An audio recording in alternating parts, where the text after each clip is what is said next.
안녕하세요. 박기남 변호사입니다. 오늘은 이제 스타트업을 위한 전문가 맞춤 실무 교육으로 이제 지식재산 분야에서 두 번째 강의인데요.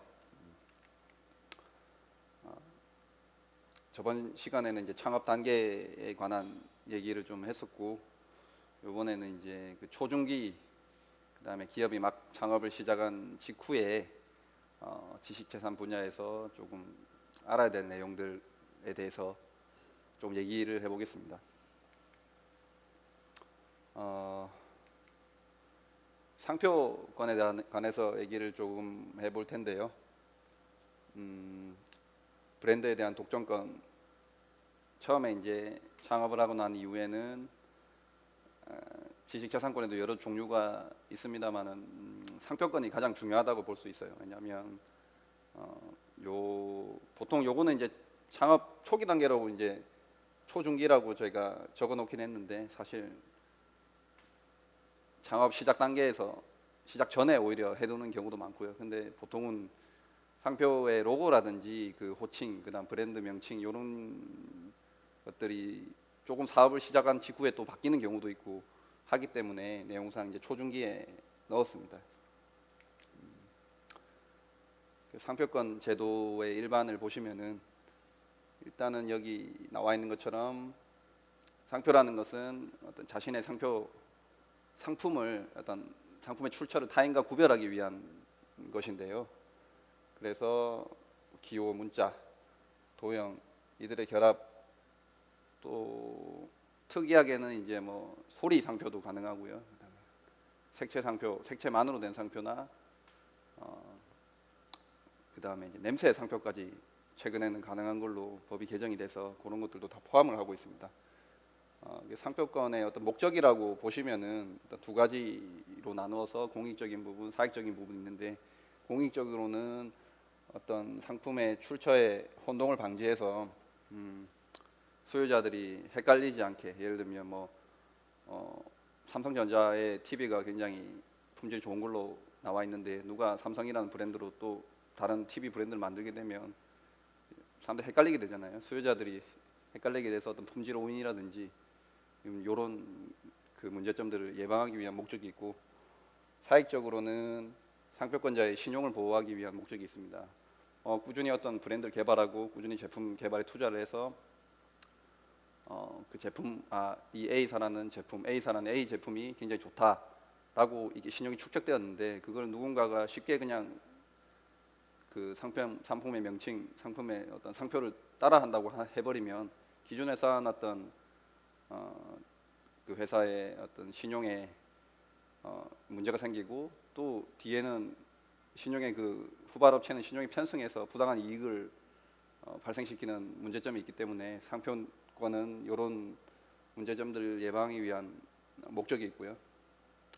법적 성질로 보시면은 독점 배타권, 독점적으로 사용할 수 있고, 그 다음에 남이 사용하지 못하게 하는 그런 권한을 두 개 다 가지고 있습니다.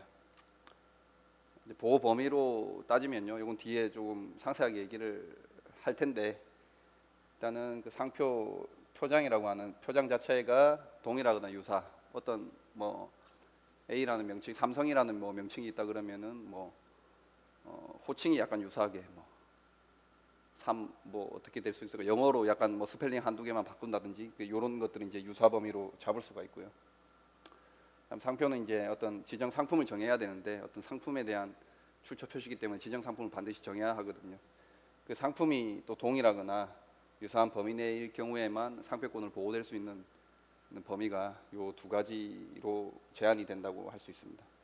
존속 기간은 일단 상표권을 등록할 때는 10년 또는 5년치 연차를 일시 납부해서 10년 또는 5년의 권리를 획득하게 되고, 그 다음에 차후년도 이제 11년차, 6년차부터는 매년 연차를 납부함에 따라서 매년 갱신할 수 있습니다. 그래서 영구적으로 권리를 지속해 나갈 수 있고요. 보통 다른 지적재산권의 특허나 실용신안, 디자인 같은 경우에는 기간이 제한돼 있는데, 그런 상표를 제외한 다른 지식재산권 같은 경우에는 뒤에 후발주자의 어떤 기술 개발, 그 다음에 디자인 대한 후발 디자인에 대한 또 그 소스가 되고 그 산업 발전을 도모하게 완전히 영구하게 가질 수 없는 그런 공익적인 목적이 있기 때문에 기간을 제한하는 반면에 상표권 같은 경우에는 조금 더 사익적인 목적이 굉장히 강하고 기본적인 아까 요 두 가지로 공익적인 목적도 제가 그 설명을 드렸습니다마는 상표권자 신용을 보호한다는 사익적 목적이 조금 더 큰 법이기 때문에 영구적으로 존속해 나갈 수 있는 그런 권리입니다. 그래서 특허청에 이제 상표를 출원하게 되면 출원 시점으로부터 4개월 내지 12개월 정도의 시간이 소요되면 상표를 등록받을 수 있고요. 일반적으로는 12개월, 10개월에서 12개월 정도 걸리는데 우선심사라는 제도를 이용하시면은 빠르면 2개월 혹은 이제 4개월, 늦어도 4개월 정도에 상표권 등록을 취득할 수 있습니다. 그다음 뭐 비용을 보통 많이 물어보시는데 그래서 비용을 좀 넣었는데 비용적인 부분은 상표를 출원할 때부터 등록할 때까지 한 50에서 90만 원 정도 들고요. 뭐 대리 요 가격은 이제 대리인을 통한 비용을 제가 적어 놓은 거고 뭐 대리인을 통하지 않고 직접 상표를 출원하신다 그래도 반납료라고 하는 특허청의 납부에 대한 비용이 있기 때문에 그 비용이 한 30만 원 정도 소요가 됩니다. 그래서 그 정도로 비용 그렇게 어떻게 보면은 한번 등록해서 이걸로 나의 브랜드를 다 보호할 수 있다고 하면은 그렇게 크지 않은 비용이라고 생각이 되고요. 그래서 상표를 창업 초창기에는 이런 비용을 투자를 하신다고 생각하고 뭐 적극적으로 상표 출원을 그리고 이제 등록을 해두시는 게 뒤에 후에 분쟁이 생겨서 막대한 금액에 비하면은 작은 금액이기 때문에 여기 꼭 필요하다고 할 수 있습니다. 그다음 전체적으로 알아봤고요. 그다음에 조금 이제 상표에 대해서 조금 더 상세히 알아보겠습니다. 상표는 크게 두 가지로 구성이 되는데요. 표장이라고 부르는 거하고 지정 상품이라고 불리는 두 가지 요소로 구성이 됩니다. 표장이라고 하는 거는 어떤 호칭 글자나 아까 로고, 도안 등을 말하고요. 지정 상품이라는 것은 니스 시판에 국제 분류 지정 상품의 분류가 있어요. 이 분류에 따라서 이 표장에 대해서 어떠한 상품이 해당되는지를 이제 지정을 해야 됩니다. 예를 들면 우리가 사업자 등록을 할 때도 종목이 있지 않습니까? 사업자 등록 뭐 우리 상호가 있고 그다음 사업자 번호가 있고 밑에 보면 종목이 있는데 종목을 선택하는 것처럼 상표도 이런 걸 지정해야 돼요. 그래서 가끔 또 물어보시는 분들 그러면 어떤 꼭 지정을 해야 되냐? 모든 지정 상품을 할 수 없냐? 모든 지정 상품을 할 수도 있습니다. 그런데 이제 니스 분류 시판에 있는 모든 상품을 다 지정하게 되면 굉장히 비용이 많이 이제 발생을 하게 되는데 그래서 뭐 대기업 같은 경우에는 대부분 자기가 영위하는 사업이나든지 어떤 판매하는 상품에 대해서는 전체 다 지정하는 경우가 있는데 비용이 굉장히 많이 들게 됩니다. 그래서 상표는 등록을 처음에 시작하는 아이템으로 등록을 해놓고 차후에 이제 그 류를 추가하는 방식으로 지정 상품, 지정 서비스를 계속적으로 추가할 수 있기 때문에 처음에는 막 지금 사업을 시작하는 것과 좀 향후 한 3, 4년 내에 확장할 지정 상품과 서비스에 대해서만 출원하시는 게 바람직하고요. 차후에 이제 상품이 늘어나게 된다면 하나씩 추가하시는 게 좋습니다. 왜냐하면은 또 지정 상품 같은 경우에는 미리 이제 사용하지 않을 상품도 다 지정은 할 수는 있는데 그렇게 해 놓은 경우에 또 타인이 그런 다른 상품에 대해서 동일한 상표를 선택할 수 없는 문제가 있고 그렇게 되는 경우에는 불사행 취소 심판이라는 제도를 통해서 내가 사용하지 않은 지정 상품은 또 이렇게 그 무효가 되는 취소가 되는 이런 행정 심판을 또 당할 수가 있기 때문에 사용하실 상품 그리고 사용 계획이 있는 상품에 대해서만 상표 출원을 하는 게 타당하다고 볼 수 있습니다. 그다음 예시를 조금 가져왔는데요. 아까 말씀드린 표장, 이 표장이라는 의미가 뭐 강학상으로는 맞는 표현인데 이게 사실 상표라는 의미로 거의 사실상 상표와 같은 의미로 쓰이고 있습니다. 그래서 상표, 뭐 표장, 뭐 같은 의미인데 상표는 보면 이렇게 그 한글로만 한글도 쓸 수가 있고요. 그다음 영문으로만 쓸 수 있고 이렇게 이제 병기해서 쓸 수도 있습니다. 한글 영문을 각각 출원을 따로 해야 되냐 이런 질문을 많이 하시는데 원칙적으로는 따로 하는 것이 좋습니다. 원칙적으로는 어떤 보호 범위의 측면에서 그다음에 상표의 사용에 있어서는 그 우리가 등록시킨 그 상표의 표장이랑 동일하게 사용해야 되거든요. 근데 영문 한글 이렇게 병기를 하게 되면 원칙적으로는 이렇게만 사용을 해야 되지 별개로 사용했을 때는 그 상표를 사용하지 않은 걸로 판단을 받을 수 있는 여지가 있거든요.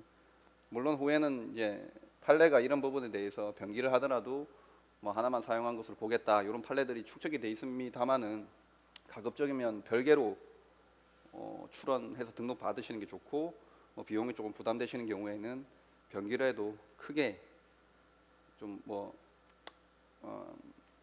이렇게 불이익을 받으시진 않을 것 같은데 원칙적으로는 따로 하는 것이 좋다는 말씀을 좀 드리고 싶고요. 그 다음에는 이런 로고와 정확하게 말하면 로고는 아니죠. 이거는 이제 한글 글자가 어떤 도안화되어 있는 거고 이런 한글을 도안화할 수도 있고 이렇게 병기를 할 수도 있고 그다음에 로고 자체로만 가지고 상표를 등록받을 수도 있고 그다음 그런 로고와 호칭을 함께 이런 것도 다 가능하고요. 이런 것들이 이제 표장이고요. 그다음 지정 상품 같은 경우에는 이게 이제 류가 정해져 있어요. 니스 시판에 따라서 이거는 국제 분류이기 때문에 세계 어느 나라를 가셔도 대부분 다 니스 시판을 이용하기 때문에 거의 동일합니다. 그래서 여기는 오류에 있는 지정 상품을 제가 몇 가지 썼는데 유아용 식품, 유아용 분유 이렇게 여기 있는 것은 이제 유사군 코드라고 하는 것인데 이 코드로 보통은 지정 상품이 동일하냐 유사하냐를 특허청에서는 좀 심사 편의를 위해서 유사군 코드를 도입을 했습니다. 그래서 상표를 출원할 때는 어떤 표장과 지정 상품을 함께 출원서에 기재를 해서 출원을 하게 됩니다.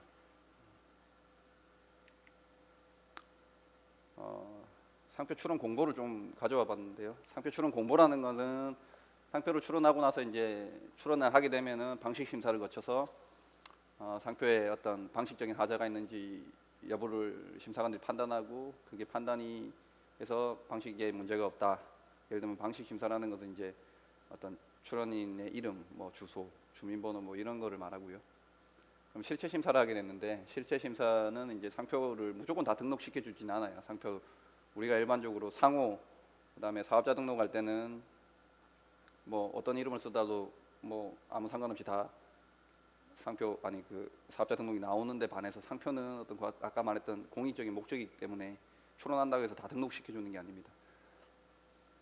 해서 심사관이 이제 등록할지 말지를 심사를 하게 되는데 심사를 해서 어떤 부적격 사유가 없다 했을 때는 공보를 발행하게 됩니다. 공보라는 것은 이제 특허청에서 발행하는 문서이고요. 이제 이런 상표가 곧 등록이 될 거니까 이렇게 상표에 대해서 이의가 있는 사람은 이의를 제기해라라고 하는 공보입니다. 보통 공보까지 나오게 되면은 공보가 나온 다음부터 2개월 내에 이의 신청이 따로 없게 되면은 상표가 등록이 되게 되는데요.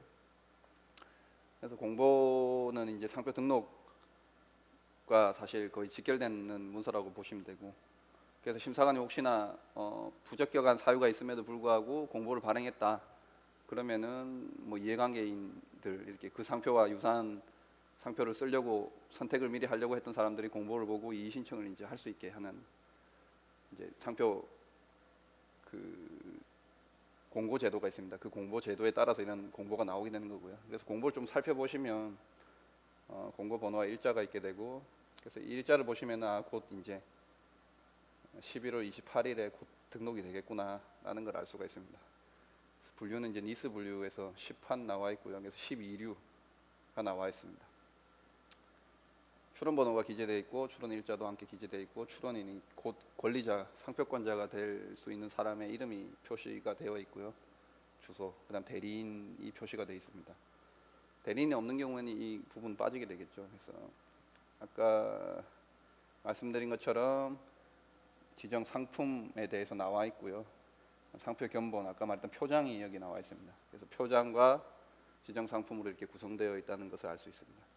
맥스터라는 상표고, 그리고 제가 대리했던 상표인데 트레일러에 관한 상표입니다. 그래서 지정 상품은 트레일러에 관한 상품들을 지정을 했고요. 12류만 지정했기 때문에 뭐 다류를 지정하게 되면 여기에 계속 쭉쭉쭉 이렇게 표기가 되게 됩니다. 이제 요게 상표 공보고요. 다음으로 이제 상표 등록 요건에 대해서 조금 알아보겠습니다. 미리 등록 요건에 대해서 알고 있다면은 내가 어떤 사업 초기, 사업을 시작하는 단계 아니면 새로운 브랜드를 만드는 단계에서 내가 좀 피해야 될 명칭들을 이제 좀 정할 수가 있고, 요거를 조금 어떻게 보면 조금 간단하기도 하지만 좀 복잡한 부분도 있지만 간단하게 알아두시면은 그런 것들을 배제하고 상표 이름을 정할 수가 있는데, 이런 것들을 고려하지 않고 그냥 일반적인 명칭으로 다 만들고 그런 걸로 광고도 하고 제품에도 다 표시해 놨다가 등록 요건에 해당되지 않네, 변리사 사무실 찾아가서 상담을 받아봤더니 이제 출원해서 등록하려고 갔더니 이제 그런 문제가 발생해 가지고 어차피 등록되지도 않은 상표를 출원해봐야 뭐 돈만 날리는 게 되고 의미가 없으니까 그때 막 상품 다 바꾸고 하면 굉장히 비용이 많이. 그래서 이제 미리 상표 등록 요건을 조금 알고 계신다면은 나는 좀 도움이 될 것 같습니다. 먼저 총 세 가지로 제가 나눠봤는데요. 물론 이거 세 가지 말고도 등록 요건에 여러 가지 많은 것들인데 이 정도만 일단 알아두시면 될 것 같아서 해서 제가 준비를 했고요. 그래서 먼저 첫 번째 가장 중요한 게 이제 식별력이 있을 것인데, 상표의 정의 자체가 자신과 타인의 상품을 구별하기 위한 것이기 때문에 구별력이라는 어떤 식별력이라는 뜻이 이제 구별을 할 수 있는 능력인데, 어떤 상품은 그 표장 자체로 식별이 될 수 있어야 된다 라는 게 가장 중요한 포인트가 될 수 있습니다. 타인의 상표와 구별이 되는 것. 구별이 되려면 어떻게 해야 될까요? 굉장히 단순한 모양도 안 될 것이고, 그 다음에 어떤 그 지정 상품에 대해서 그 지정 상품의 보통 명사라든지 고유 명칭이라든지 관용적 명칭이라든지 그다음 그 제품의 성질을 표시하는 이런 명칭들은 식별력이 없을 것입니다. 예를 들면 우리가 사과라는 지정 상품이 있을 수가 있잖아요. 사과가 있을 수 있는데, 그런데 상표 이름이 예를 들면 사과, 뭐 당연히 안 되겠죠. 내가 사과에 대한 사과의 상표를 쓰면 누구나 이거 사과라는 이름은 다 쓸 수 있어야 되는데 못 쓰게 되고 사람들이 헷갈리게 되고 그 내가 등록 받아가지고 다른 사람 사과라는 이름 못 쓰게 되면 말이 안 되잖아요. 그리고 어떤 기술적인 표장으로는 또 홍옥이라는 종류, 사과의 어떤 종류를 상표로 등록 받을 수도 없습니다. 이건 누구나 써야 되는 것이거든요. 내가 홍옥이라고 쓰면은 다른 사람하고도 이게 홍옥을 상표 이름이 아니라 그냥 제품의 성질을 표시하는 걸로 홍옥이라는 쓴 사람하고 헷갈리게 되니까 이런 거에 이제 식별력이 없는 대표적인 부분이라고 할 수 있습니다. 또 예를 들면 과자, 새우가 들은 새우를 함유하는 과자에 잘 안 나오네요. 새우깡, 깡이라는 상표를 생각해 보면 새우는 어떤 새우가 들어간 과자의 성질을 그대로 표시하는 거고, 깡이라는 거는 일반적으로 우리가 과자의 명칭, 과자의 상표에서 일반적으로 들어가는 식별력이 없는 부분에 해당되기 때문에 이러한 것도 식별력이 없다고 볼 수 있습니다. 그다음 어떤 굴삭기에 대한 상표에서 포크레인이라든지 이건 관용적인 명칭이죠. 이런 것들도 누구나 다 포크레인이라고 부르지 않습니까? 그래서 구별이 안 돼요. 구별이 안 되는 것은 상표를 등록받을 수 없다. 이게 첫 번째 요건이고요. 그다음 두 번째는 어떤 이제 타인과의 관계에 대한 건데, 타인이 먼저 출원하고 등록하지 않은 상표일 것. 어떻게 보면 당연하죠. 상표는 선택의 문제이기 때문에 내가 먼저 어떤 A라는 명칭을 먼저 출원했다, 혹은 먼저 출원해서 등록받았다, 이런 경우에는 내가 후출원으로서 상표를 등록을 받을 수가 없습니다. 선출원, 선등록된 타인의 상표와 동일 유사하지 않을 것. 여기 이제 두 번째. 그래서 실무적으로는 이 두 가지가 가장 크게 문제가 되고요. 이 두 가지 때문에 대부분 다 등록이 안 되는 상표를 보시면 대부분 이 두 가지 이유 때문에 등록이 되지가 않습니다. 세 번째로는 이제 타인의 신용에 편승하지 않는 상표여야 되는데, 예를 들면 타인이 출원 등록하지 않았다고 하더라도 유명해진 상표들이 있어요. 그냥 그 자체로 유명한 상표들, 이런 상표들. 그러니까 등록을 안 해도 굉장히 누군가가 그 업체의 제품이다라는 걸 누군가 다 알고 있으면은 상표를 등록받을 수 없습니다.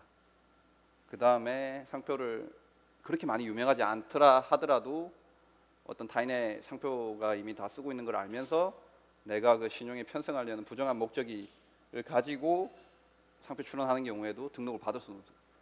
근데 이 세 번째 경우 같은 경우에는 보통 상표 심사라는 심사관들이 인지를 하지 못할, 상표 심사 과정 중에서 인지를 못할 가능성이 높기 때문에 대부분 뭐 아까 말했던 공보가 발행된 이후에 이의 신청 단계라든가 아니면 정보 제공 단계에서 이제 이런 것들이 판단되게 되고요. 그래서 중요한 것은 이 두 가지가 실무적으로, 그리고 실제로 이제 창업하셔가지고 어떤 제품의 네임 상표 정하실 때 이 두 가지 부분을 좀 아셔야 됩니다. 그래서 요거 같은 경우에는 이제 전문가분의 판단을 조금 도움을 받는 것이 좋고요.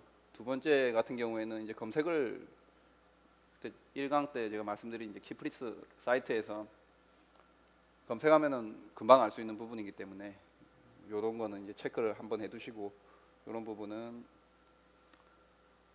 조금 전문가의 도움을 받으시면은 상표 등록이 굉장히 확률이 높아질 것 같습니다. 그다음으로는 이제 아까 식별력을 말씀드려가지고 식별력 판단 방법, 그다음 식별력에 따라서 어떤 건 되고 어떤 게 안 될까를 조금 정리를 해봤습니다. 요것도 알아두시면은 도움이 많이 되실 것 같습니다. 총 5가지로 종류를 나눌 수가 있어요. 나눌 수가 있고요.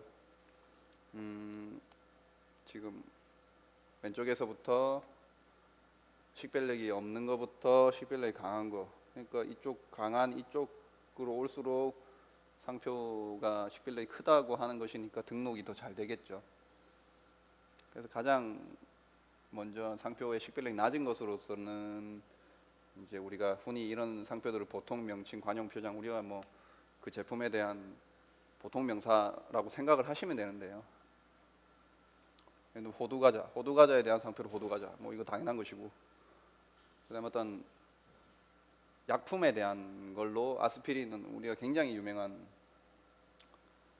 일반적인 보통 명칭이죠. 그다음 포크레인 같은 것도 이제 관용 명칭으로서 굳어진 거. 원래는 이게 회사의 이름이었는데, 굴삭기를 제조하는 회사의 이름이었는데 사람들이 하도 그 회사 제품 유명해서 하도 다 모두가 굴삭기를 포크레인으로 부르다 보니까 이제 보통 명칭화된 것이죠. 그 외에도 뭐 셀로판지라든지 뭐 또 뭐가 있을까요? 뭐 오양맛살 뭐 이런 것들은 뭐 다 우리가 관용 표장이라고 합니다. 이런 것들 식별이 굉장히 약한 것으로서, 왜냐하면 그 지정 상품 그 자체를 의미하는 거기 때문에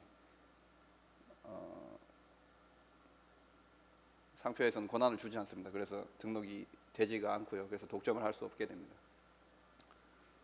두 번째로는 이제 기술적 상표라고 하는 것인데요. 이것은 이제 보통 명칭보다는 조금 더 식별력이 있습니다. 왜냐하면 보통 명칭은 그 자체를 의미하는 건데, 상품 자체를 의미하는 건데, 이거는 기술적 상표는 어떤 그 지정 상품의 속성을 얘기하는 거죠. 어떤 효능이나 어떤 구성 요소나 그 제품을 기술하는 어떤 그런 명칭들을 기술적이 그 우리 기술한다에서 그 기술이거든요. 초당 두부라든지 그 다음에 큰글 성경, 뭐 야시시 이렇게 뭐 대표적인 건데 이런 것들은 이제 예를 들면 큰글 성경으로 따지면은 사람들이 이거 보고 글씨가 성경이 큰 글로 써 있겠다, 뭐 이렇게 기술적으로 직감을 할 수가 있고, 야시시 같은 경우에는 속옷의 브랜드였는데 이 속옷은 굉장히 야하게 이렇게 구성이 돼 있다, 뭐 이런 것을 기술적으로 직감할 수 있기 때문에. 근데 일반적으로는 사람들이 기술적 상표를 매우 선호합니다. 왜냐하면 직접적으로 사람들이 기억하기가 쉽거든요. 예를 들면 우리가 뭐 최근에 부동산 중개해주는 서비스로 직방이라든지 이런 서비스가 있지 않습니까? 직방도 이제 뭐 방을 직접 뭐 구해준다 이런 의미를 떠올릴 수가 있기 때문에 기술적인 상표를 사람들이 많이 사용하게. 예를 들면 또 창문 틈에 이렇게 창호, 이제 바람이 들어오지 않게 이렇게 창호 이렇게 문풍지라고 하나요? 그걸 바르지 않습니까? 그거에 대한 그 지정 상품에 대한 호칭으로 창틈이라든지 이런 것들, 창의 틈에 낀다는 뜻을 바로 직감을 할 수가 있는데, 근데 그런 상표들을 이제 사람들이 이렇게 떠올리기가 쉽기 때문에, 그만큼 떠올리기가 쉽다는 것은 뭐냐면 그만큼 식별이 되지 않는다는 뜻이거든요. 그래서 보통 기술적 상표를 굉장히 그 업체분들이 선호하시는 편인데, 이런 것들도 도저히 불가능하다. 왜냐하면 식별력이 없기 때문에. 다음에 설명드릴 암시적 상표와 기술적 상표의 어떤 경계가 굉장히 애매해요. 이 부분이 사실 특허청에서 판단한 심사관들도 이제 사람이 판단하는 거고, 그리고 특허청에서는 거래 실정을 고려해서 판단하기보다는 아무래도 매뉴얼대로, 왜냐하면 수많은 사건들을 다 처리를 해야 되기 때문에 일일이 다 이게 식별력이 이렇게 강한가 아니면 사람들이 헷갈릴까 이런 거를 고려하기에는 시간이 많이 걸리기 때문에 기계적으로 판단을 해서, 사실 이 부분은 전문가들도 굉장히 어려운 부분이 많이 있습니다. 암시적 상표냐, 어떤 기술적으로 그대로 표시하고 있냐, 호칭이, 아니면 암시할 뿐이냐. 여기에서도 보시는 것처럼 암시적 상표가 되면은 등록이 가능합니다. 근데 기술적 상표라고 판단이 되면 불가능하기 때문에 이 경계가 실무적으로 가장 문제가 되는 부분이고, 요거는 실제로 주관성이 굉장히 많이 들어가기 때문에 어려운 부분이거든요. 그래서 어쨌든 말씀드리면 이제 암시적 상표는 뭔가 기술적인 느낌을 호칭해서 주고 있는 것 같은데 직감할 수는 없는 상표입니다. 정의로 따지면. 그래서 뭐 백보라든지, 백보가 이게 한약재였나요? 아무튼 약품에 대한, 한약재에 대한 상표였는데, 뭐 100가지 뭐 좋은 성분을 만든 보약이다, 뭐 이런 뜻을 기술적으로 그대로 직감할 수 있냐, 아니면 이거 암시하고 있는 거냐. 근데 판례에서는 이제 암시하고 있는 걸로 결론이 났고, 그래서 제가 암시적 상표에 넣었는데, 근데 이거 같은 경우에 이제 앞글자를 보통 따서 만든 경우에는 암시적으로 보는 게 일단 맞는 것 같아요. 그래서 경계가 애매한데, 근데 제가 보기에도 이거는 암시적 상표인 것 같습니다. 그다음에 락앤락으로 이제 우리 저기 음식물 이렇게 용기에 관한, 락이라는 건 잠긴다는 뜻이, 잠기고 잠긴다. 뭔가 이게 잠기는 게, 이게 기술적으로 어떤 그 제품의 효능이나 속성이나 이런 것들을 직감하게 하는 거냐. 이제 락앤락 정도가 되면 아니라고 보는 거죠. 사실 이 야시시랑도 조금 애매하잖아요, 보기에.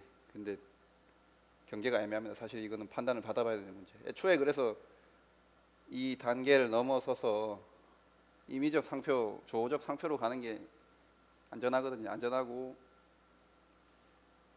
등록 가능성도 높고, 그 다음에 타인이 따라하는 것도 확실하게 막을 수가 있고. 근데 애매하게 등록이 돼버리면 상대방이 또 후발주자가 또 흉내내기도 쉬워요. 왜냐하면 뒤에 효력 제한 사유에서 이제 기술적 표장으로, 기술적으로 쓴 호칭에 대해서는 상품의 그 상표권의 효력이 제한되는 그런 조항이 있기 때문에, 거기에 따라서 상대방이 좀 빠져나갈 수 있는 여지를 만들어주는 그런 것들이 있기 때문에 사실 임의적 상표, 조어적 상표로 가는 게 좋습니다. 그래서 이제 임의적 상표를 보시면 우리가 이제 애플은 사과라는 뜻이죠. 근데 애플은 PC나 컴퓨터나 뭐 스마트폰에 대한 상표로 우리가 널리 알려져 있습니다. 아무런 관계가 없죠. 그러니까 실제로 지정 상품과의 관련성에 있어서 성질을 뭐 직감한다거나, 뭐 제품의 기능을 설명한다거나, 효과를 설명하는 이거랑 관계없는 것들을 임의적 상표라고 합니다. 이런 것들은 식별력이 굉장히 크다고 보고 있고요. 근데 사실 여기서 이제 구분되는 것이, 여기는 사람들이 들으면은 그 상품을 굉장히 떠올리기가 쉽고 기억하기 쉬운 반면에 유사한 것들이 헷갈릴 여지가 많고, 여기에 오면은 굉장히 한번 이게 기억하기가 사실 쉽지가 않아요. 이건 브랜드에 대한 광고비를 굉장히 많이 임의적 상표, 조어적 상표로 투자를 많이 해야 되거든요. 그래서 조금 일반적으로 업체분들이 꺼려하시는 거냐면, 왜냐하면 기억하기 쉽게 만들고 싶기 때문에. 근데 이런 차이가 있습니다. 결국에 그러니까 사람들이 기억하기 쉽고 식별하기가 어려운 것들은 등록받기가 어렵고, 기억하기 어렵지만은 기억하기 어려운 거에 대해서는 등록 가능성이 굉장히 높고, 그 대신에 브랜드에 대한 홍보나 투자가 굉장히 많이 이루어져야 됩니다. 근데 암시적 상표나 기술적 상표는 그런 게 많이 이루어지지 않다 하더라도 보면은 외우기가 쉽고, 이 상품에 대한 속성을 그대로 표시를 하게 되면 외우기가 쉽기 때문에, 그런 양자는 이렇게 그 장점이 서로 양립할 수 없는 그런 문제가 있고요. 그래서 임의적 상표는 식별력이 굉장히 강하기 때문에 특허 등록이 가능하다고 보고 있습니다. 조어적 상표는 이제 임의적 상표보다 더욱 식별력이 강한데, 아예 이제 새롭게 이 호칭 자체를 만들어낸 것입니다. 이거는 그래서 인텔이라는 것은, 이게 아마 무슨 약자일 수도 있고 제가 정확하게 모르겠는데 어떤 약자일 수 있는데, 인텔이라는 이 글자 자체는 아예 새롭게 만든, 임의적 상표는 애플이라는 건 원래 있는 단어잖아요. 원래 있는 단어인데 지정 상품과의 어떤 결연 관계가 전혀 없는 것을 선택한 것이고, 조어적 상표는 아예 새롭게 글자 자체를 만든. 근데 굉장히 유명 브랜드들을 보면은 실제로는 조어적 상표가 굉장히 많습니다. 인텔, BMW 마찬가지고, 우리 차 얘기가 나왔으니까 벤츠나 아우디도 아예 이런 단어 자체가 아예 없는 단어잖아요. 그래서 굉장히 식별력이 강해서 큰 보호를 받을 수 있다. 그래서 임의적 상표나 조어적 상표로 사실 브랜드명을 정하는 게 가장 바람직한 부분인데요.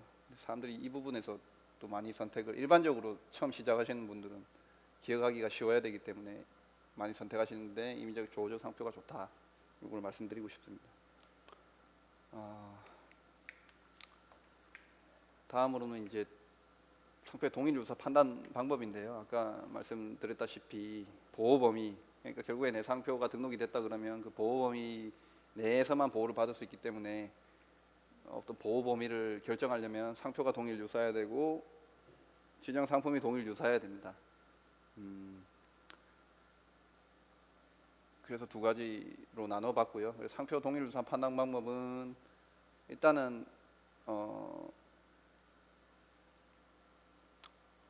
이게 중요한데요.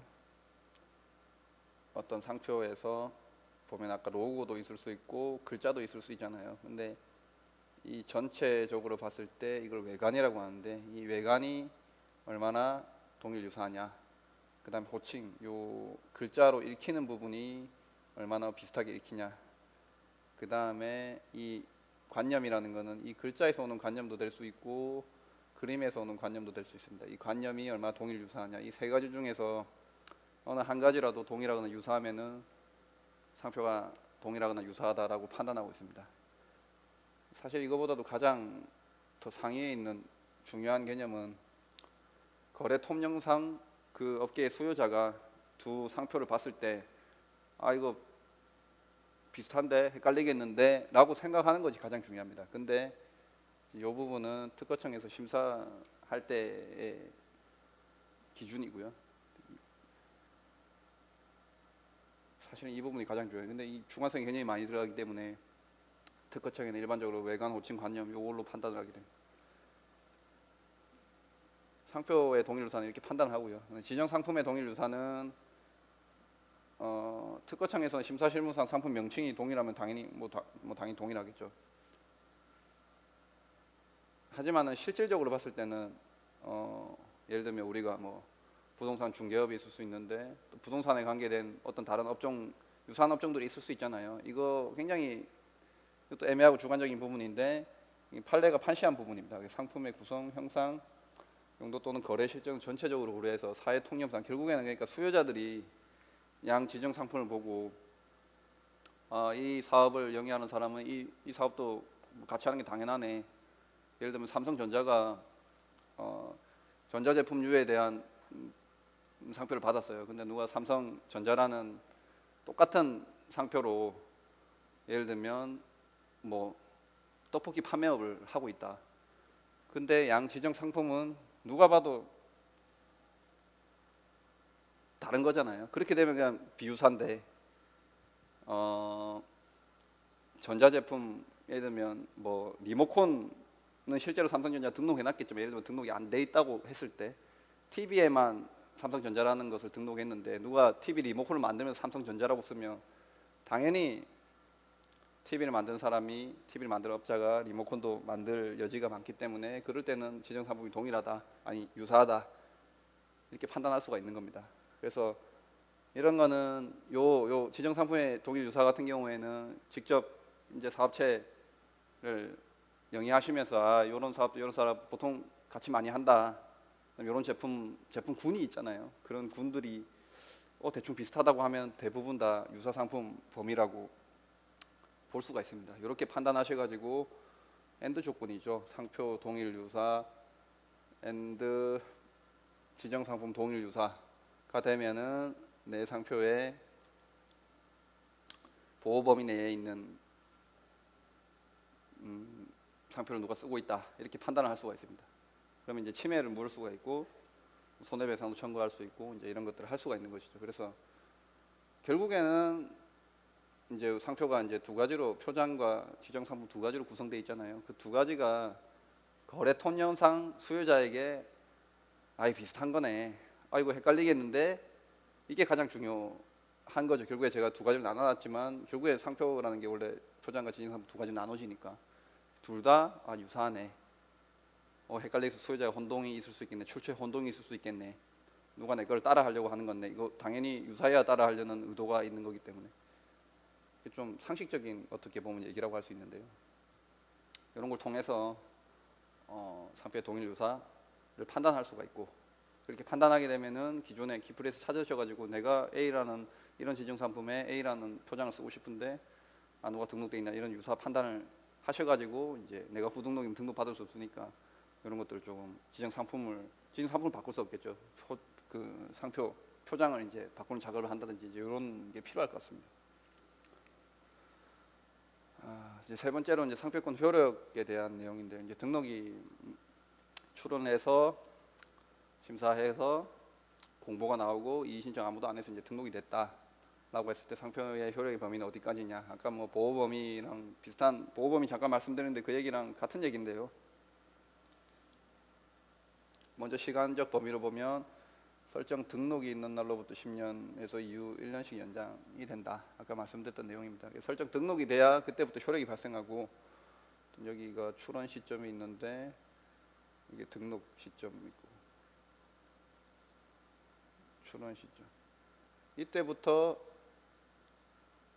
효력이 발생해요. 근데 사실 이 기간에는 어떡하냐? 이 기간에 누가 내 상표를 똑같은 거 따라할 수 있잖아요. 이 기간에는 내가 등록이 되게 되는 것을 조건으로 여기에 발생했던 출원과 등록 사이에 발생했던 손해에 대해서 그 침해자에게 보상을 요구할 수 있는 보상금 청구권이 생기게 됩니다. 이걸로 이제 이런 부분을 커버할 수 있게 되고요. 실질적으로 효력은 뭐 출원 시부터 소급에서 발생한다고 볼 수가 있습니다. 지역적 범위는 이제 국내 국내법 그러니까 속죄주의 입장에서 당연히 한국에서 한국특허청에서 상표 출원을 하고 등록했으면 국내에만 미치고요. 그래서 해외는 해외 특허청에서 각각 개별적으로 상표 출원해서 등록 받으셔야 됩니다. 그다음 내용적 범위는 출원서에 기재된 상표 및 지정 상품, 상표가 구성하고 있는 두 가지 구성 요소 이거에 대해서 아까 공보를 보셨잖아요. 공보 보셨으면 이 기재된 요 범위 내에서 보호 범위가 내용적 범위가 제한되게 됩니다. 효력이 이제 두 가지로 효력 나눌 수 있는데 적극적 효력과 소극적 효력. 적극적 효력은 이제 독점권에 대한 내용이고요. 상표는 출원서에 기재된 상표 내용과 동일한 상표를 사용하셔야 됩니다. 동일한 상표에 대해서 독점적으로 사용할 수 있는 권한을 주게 되고요.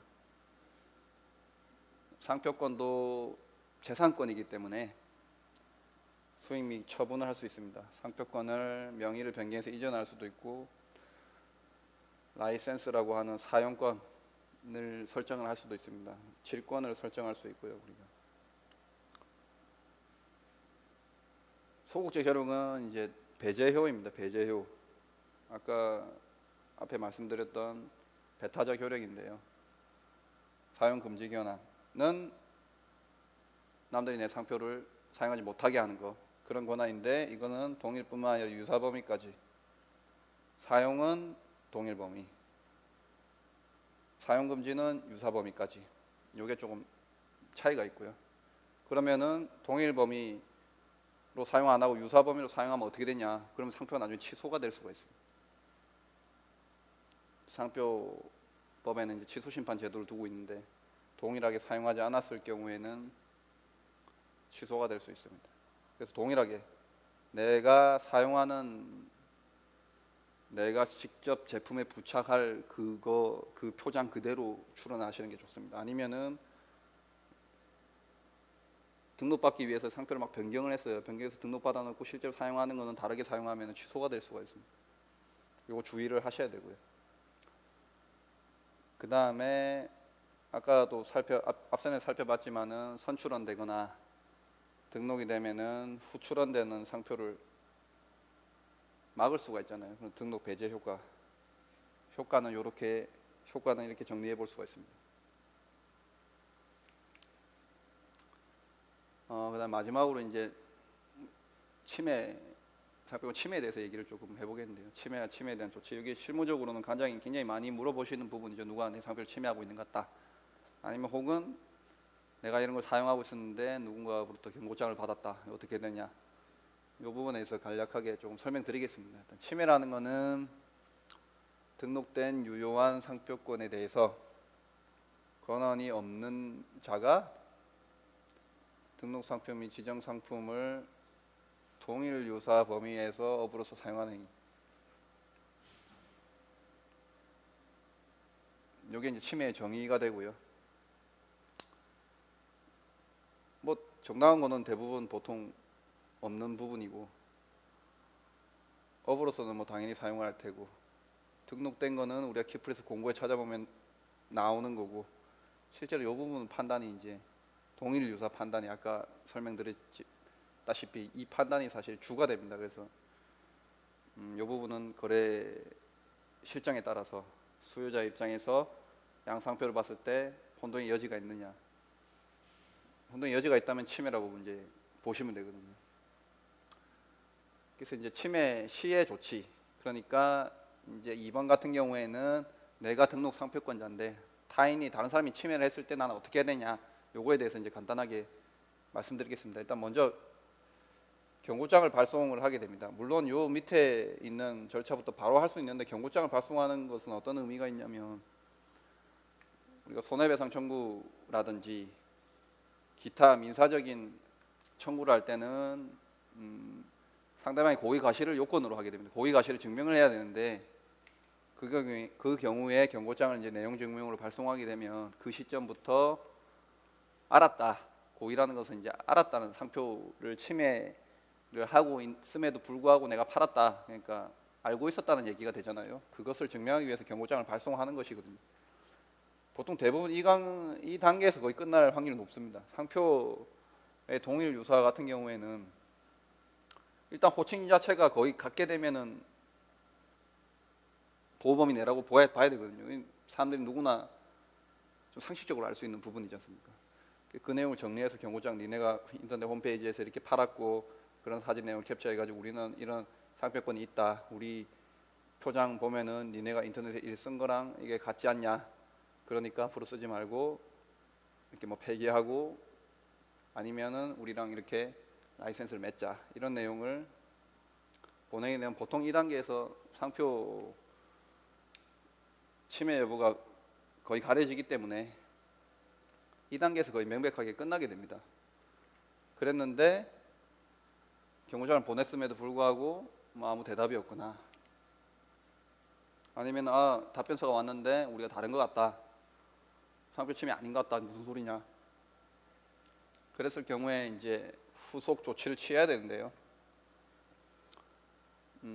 권리범위 확인 심판이라는 게 있습니다. 이 권리범위 확인 심판은 특허청에서 특허 심판원의 제도고요. 행정 심판인데 내 등록 상표가 지금 타인이 쓰고 있는 상표하고 내 등록 상표의 보호 범위에 타인이 쓰고 있는 상표가 보호 범위 내에 포함된다. 그러니까 동일 유사하다. 상표 및 지정 상품이 동일 유사하다를 공적으로 판단을 받는 제도입니다. 이것을 왜 해야 되냐면 바로 뭐 경고장 발송한 다음에 말 안 들으면 바로 사용금지 청구, 손해배상 바로 할 수가 있긴 하지만은 형사고소 바로 할 수 있어요. 근데 요걸 하는 이유는 공적인 기관에서 동일 유사하다는 것을 이제 확인해 준 것이 되잖아요. 그래서 유력한 증거가 되거든요. 그래서 손해배상 청구라든지 형사고소를 했을 때 유력한 증거로 사용할 수 있기 때문에 이건 민사적 조치, 형사적 조치가 들어가기 전에 필수적으로 해야 되는 제도라고 보시면 됩니다. 특히 형사고소 같은 경우에는 이런 공적인 자료가 없으면은 수사가 진행이 제대로 안 되는 경우도 많아요. 왜냐하면 누가 봐도 동일부사가 명백하면은 뭐 바로 수사에 착수할 수도 있지만 애매한 경우에는 어떤 경찰에서는 지적재산권에 대한 지식이 있는 자가 사실상 없다고 봐야 되고 뭐 별사 다 상주하는 것도 아니고 없기 때문에 일단 이걸 증명할 수 있는 거 하면 침해라는 증명할 수 있는 자료를 가져와라 이걸 요청하기 때문에 일단 형사적인 조치를 위해서는 확인 심판이 굉장히 필수적이라고 볼 수 있고요. 손해배상 사용금지 청구할 때도 유력한 증거로 사용되기 때문에 경고장 발송하고 말 안 들으면 심판 청구해서 그다음 민사 형사 동시에 들어가고 이런 순서대로 침해 시에는 조치를 할 수가 있고요. 다음으로는 이제 침해 주장을 받는 경우, 그러니까 등록된 상표권자가 타인이고 나는 그걸 모르고 그냥 쓰고 있었는데 어느 날 경고장을 받았어요. 니네가 쓰고 있는 거는 우리가 몇 년도에 등록한 거고 동일 유사하니까 침해에 해당되니까 쓰지 마라. 아니면 라이센스 맺자. 돈 내놔라. 형사조치 뭐 하겠다. 이렇게 됐을 때 어떻게 해야 되냐. 일단 경고장을 분석을 해봐야 됩니다. 그래서 두 가지로 침해일 수도 있고 침해가 아닐 수도 있죠. 근데 분석해 봤더니 아까 전에 설명드린 동일 유사 판단 방법으로 분석을 해봤더니 침해가 아니에요. 침해가 아니면은 뭐 그냥 무시하시고 그냥 쭉 사업을 영위를 하시면 됩니다. 보통은 이제 억지로 약간 상표 등록을 등록받기 위해서 어떤 그 스킬 테크닉이 있거든요. 그런 식으로 상표를 받아놓고 그 실제 침해가 아님에도 불구하고 그런 사람들이 그런 침해에 대한 유사 판단에 대한 법리를 잘 모르는 사람한테 동시다발적으로 이렇게 경고장을 보내서 합의를 이끌어내는 이런 그다음에 상표를 팔아먹으려고 하는 이런 브로커들이 굉장히 많기 때문에 그런 사람들을 무시를 하시면은 그냥 지나가게 됩니다. 그럼에도 불구하고 침해가 명백하다, 침해가 아닌 경우가 명백하다. 내가 판단이 좀 안 서가지고 특허사무소 찾아가서 봤는데 아니 침해 아닙니다. 10명, 1명 다 그렇게 얘기하는데 계속해서 경고장 보내고 막 협박을 한다. 그러면은 영업방해로 고소를 하시면 됩니다. 이때도 아까 말했던 권리범위 확인 심판을 청구해가지고 특허청에서부터 이거 권리범위 포함되는 거 아니다 라는 공적인 판단을 받았으면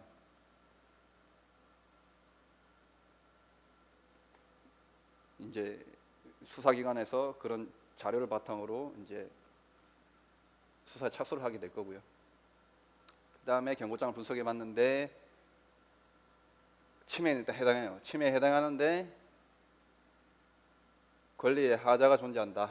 이 경우가 어떤 경우냐면 상표 등록이 잘못된 거죠. 상표 등록이 예를 들면 원래는 상표 등록되지 않았어야 되는 사람 이 같은 경우에는 사실 개인이 판단하기 좀 어렵고요. 전문가의 도움을 좀 받으셔야 되는데 하자가 존재를 한다. 이런 경우에는 하자가 있는 상표를 취소시키거나 무효시킬 수도 있습니다. 그 전에 또 권리범위 확인 심판을 통해 가지고 권리에 해당되지 않음을 보호범위에 해당되지 않음을 판단을 받을 수도 있고요. 그 다음 세 번째로는 정당한 권한이 있는 경우, 그 다음 이 대부분은 다 선사용권인데요. 효력 제한 사유도 있긴 하지만은 일반적으로는 정당한 권한이 선사용권을 의미를 하게 되는데 내가 옛날부터 쓰고 있었던 거야. 예를 들면 예전부터 쓰고 있었고 꽤 유명해져서 타인이 내가 이러한 업을 영위하거나 이런 제품 팔고 있는 걸 알고 있는데, 어떤 수요자 업계에서 어느 정도 알고 있는데, 이게 전제가 돼야 됩니다.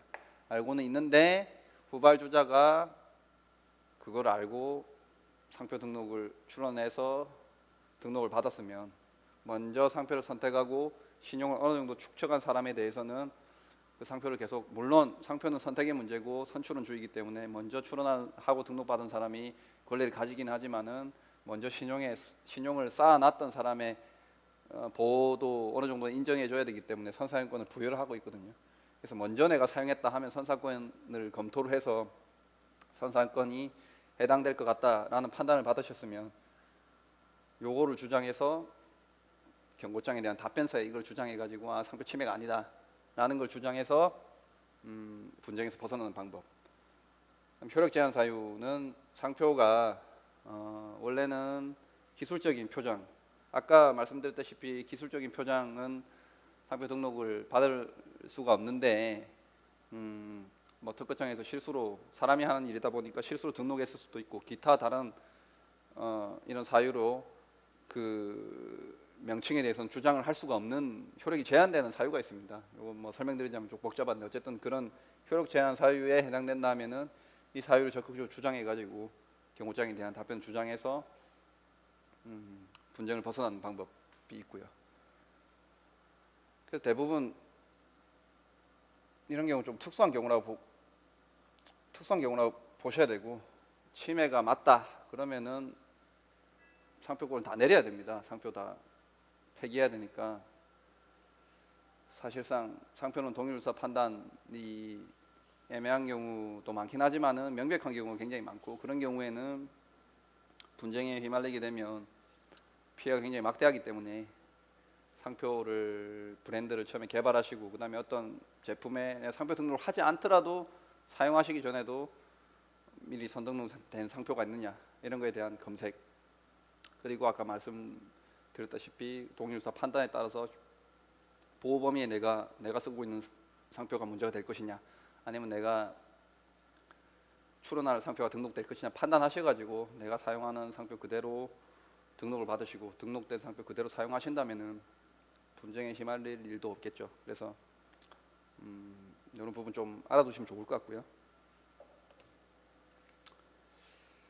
네, 그래서 뭐 오늘 상표에 대해서 좀 알아봤는데, 어떻게 보면 좀 상식적인 내용이 많이 담고 있습니다. 상식적인 내용 담고 있고, 다른 지식재산권에 비해서 가장 접근하기 쉬운 그 제도에 해당되기 때문에 이런 거 좀 아셔가지고 사업하실 때 참고하셔서 하신다면은 좀 더 사업을 안전하게 영위를 해 나가실 수 있지 않을까 하는 생각해 봅니다. 뭐 오늘 그 한 40분 정도 강의한 것 같은데, 이 정도로 일단 마치겠습니다. 감사합니다.